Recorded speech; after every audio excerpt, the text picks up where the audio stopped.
My stepsister got stuck in the washing machine. I think she's dead. Step. Bro, can you help me? The words woke me from my nap like a slap to the face. I sat up in confusion, groggily wiping the sleep from my eyes as I looked around the dim room. The door to my bedroom was open, and the portentous dark of the hallway loomed in the distance. While my mind scattered to recollect what was going on, I felt for my phone in hope of clarity. The screen was blinding. No missed calls, no texts, nothing. No service. Hello, I called, swinging out of bed. I was shocked I heard anything at all. I'm usually a really heavy sleeper. The house felt empty, abandoned even. A feeling I was still getting used to in the new house. My mother had recently remarried after over a decade of being single. The man had money, the kind where your house echoes because there's not even furniture or bodies to fill the space. The only thing stranger than your mom shacking up with someone 15 years older than her is House, sitting their empty home on spring break. Lisa? I called once more and got nothing but silence. Lisa is my stepsister, whereas I had volunteered to sit out their ravishing vacation in exchange to catch up on Elden Ring and Jerk, off in peace. Lisa had skipped to go wild while Daddy was away. Our dorms were closed for the holiday, making each other annoyed acquaintances for the week. We're both in our early 20s and single, and we don't care much for each other. I remembered laying down for a nap in preparation of pulling an all-nighter while Lisa waited for her ride. Dressed in an outfit her father would shriek at. She said she would be back late, and it was only 9 p.m. Hello, my voice echoed again. Standing in the doorway, the house was especially dark. Every light was off, the only residual glow coming from a single doorway downstairs. The laundry room. Step bro? Can you help me? A voice beckoned from downstairs, making me jump.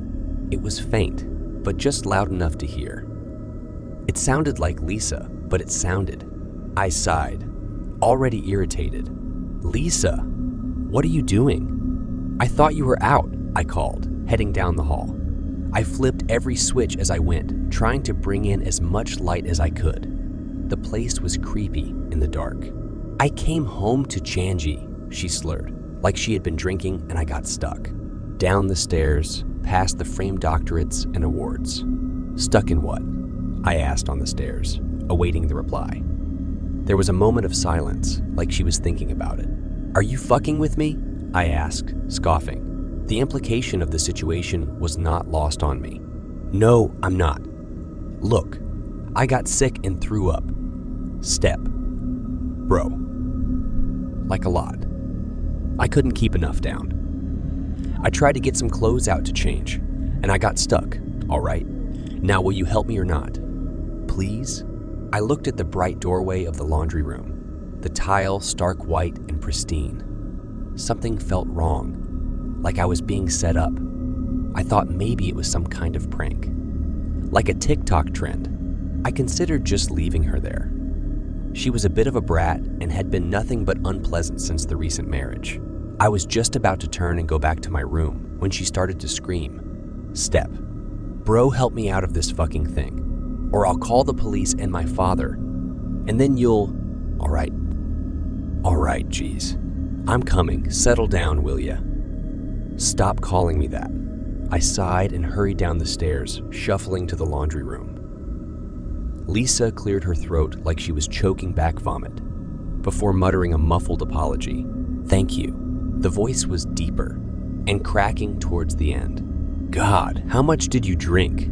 It's still early, I muttered, stopping when I rounded the corner to the laundry room. The sight before me was ridiculous.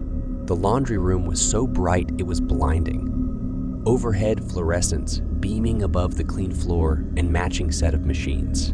The dryer and washer were next to each other with a linen cabinet on the other end. Hanging out of the expensive front-load washing machine was Lisa. Only her lower half visible. It was like she had tried to climb in and fallen asleep. Not only was she not stuck, she wasn't moving at all. Lisa, I asked, looking at her. The room was so quiet it was unsettling. I expected vomit, a spilled purse, something. But it was just Lisa in the washer, her hands tucked inside like she was using them as a pillow. She was wearing the same outfit she had gone out in. A striped bodycon dress so tight you could see panty lines and platform heels. One of the heels was missing, leaving a single set of painted toes laying against the tile. "Help me step, bro. I'm stuck," she said, her voice whiner than usual. Except she wasn't moving. Not even a little. It didn't even look like she was breathing. But the inside of the washing machine was dark, and I could only see the faint outline of the back of her head. Her bob haircut tossed and completely still. What happened? Was all I could ask. The hair stood on the back of my neck, my palms sweating. The way she was just hunched in there, not even kicking her feet. The same recited line repeated again. "Help me, step, bro." Even as she laid face down, she looked pale, sickly, and the harder I looked, the more it looked like her face was submersed, up to her ears in what looked like blood. "Yes? What's my name?" I pulled out my phone and unlocked it, bringing up the keypad. What? What do you mean, Steve?" She pulled her head from the washer, and with it, a splash of deep red that washed over the tile. Her face was gone. Oh God. I left her there. I ran as fast as I could, bounding up the steps to the sounds of her trying to get up on the slippery tile. A guttural moan echoed after me, an angry call that chilled my bones. The lights flickered at the sound, blinking erratically until the noise stopped. Back down the hall and into my bedroom. I slammed the door behind me and locked it, frantically looking around somewhere to hide. I could hear them coming, one bare foot followed by the heel. It was clumsy, but it was gaining fast. I opened the door as quietly as I could and ducked into the clothes, pulling it behind me before huddling under them in a ball. As soon as I sat on the carpet, I heard a squelch, like I had sat in something. As a cold, wet substance soaked into the seat of my pants, the door to my bedroom exploded. "Step. Bro." The monster gurgled slowly, moving impossibly as it blindly scoured the room. It twisted so far I heard ribs break, and when it propped itself up with its hands, the flesh would tear, exposing bone.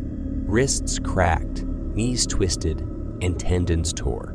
When it got quiet for a while, I chanced to look with my phone to see what I was sitting in. As soon as the light went on, I had to resist the urge to scream, holding my breath and nearly pissing myself when I finally saw what was soaking into my clothes.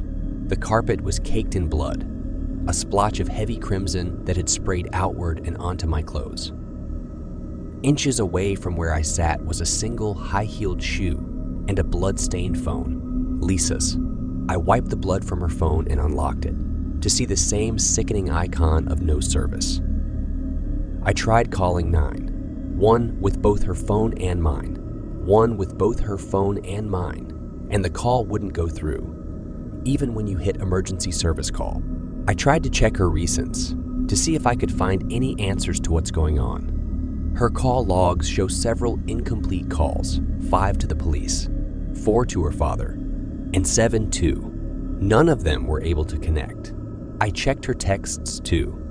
The last one that went through was outgoing, a response to a contact labeled only as him that said, "I don't know who him is." But it's not the part that unsettles me the most. It's the 9 failed texts that she sent to me that never made it through. While I was 5 feet away, sleeping, I tried to wake you up. I think he can hear me. Kyle, wake the fuck up. I've been in here for a while now, and my phone's about to die. I don't know what it is, but it's still down there.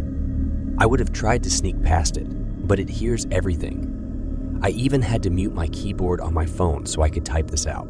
I tried calling my mom, the police, my stepdad. Nothing will go through. It just says I don't have signal. Lisa, I'm sorry.